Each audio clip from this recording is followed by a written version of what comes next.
We cannot be passive. We have to fight the fight, and God will bring the victory. Now, you might ask the question, why we have to fight? Why God didn't? Why doesn't God do the fighting for us? He said, "I give you the weapon. Yeah. I give you the weapon." And of course, if we have time, I could draw illustrations and situations where we have had to do that.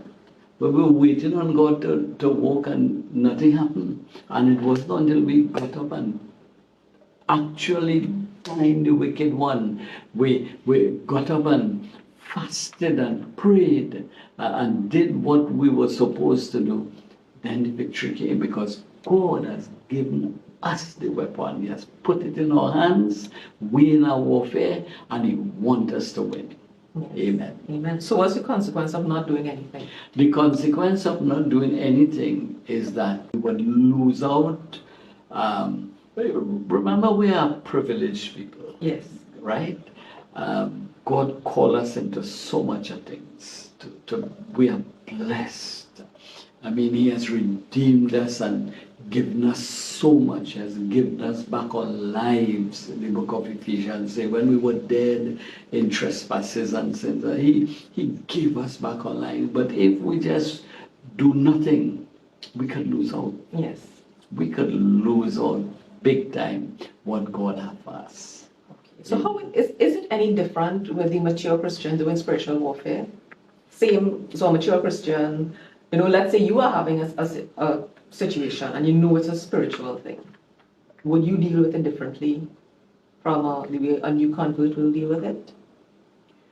Well, the mature Christian is a seasoned Christian.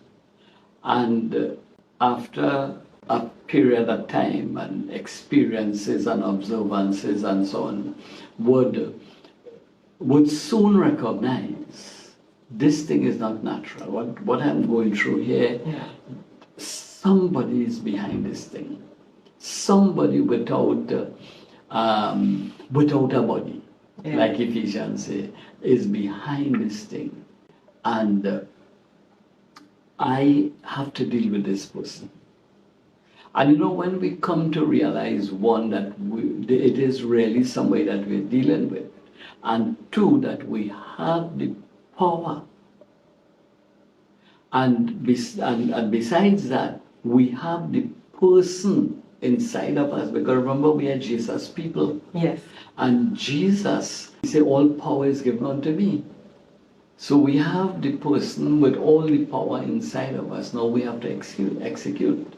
So the seasoned person, again, through experiences and a walk with Christ, will develop that kind of fortitude and that kind of resilience, And I think God will expect the seasoned believer to act differently than a new convert. If it is overwhelming, get somebody to join in prayer with you, because let us be honest.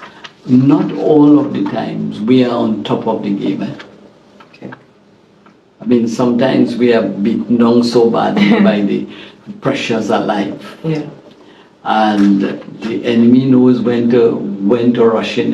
He knows exactly when to rush in, and when if he finds us at a low point in our lives, he could come in and make a lot of trouble for us.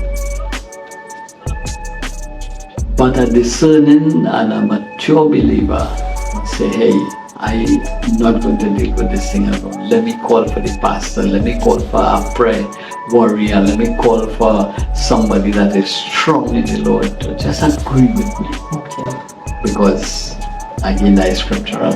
Any to agree as touching anything. Right? Nice. Amen.